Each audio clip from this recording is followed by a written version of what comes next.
Giving back, the spirit of Christmas. The season of giving is also the season of giving back. Incorporating acts of kindness into your Christmas traditions can create a ripple of goodwill that touches the hearts of many. Whether it's volunteering at a shelter, donating to a toy drive, or writing letters to those in need, these gestures embody the true meaning of the season.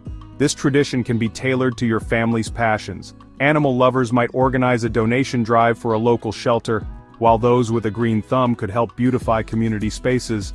The joy of giving becomes a shared experience, teaching children and reminding adults of the importance of compassion.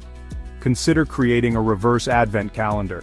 Instead of receiving, add an item each day to a box for donation, such as non-perishable food, warm clothing, or school supplies.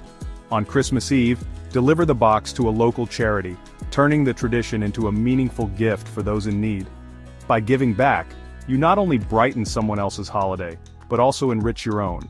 It's a powerful way to connect, reflect, and celebrate the season's true spirit of love and generosity.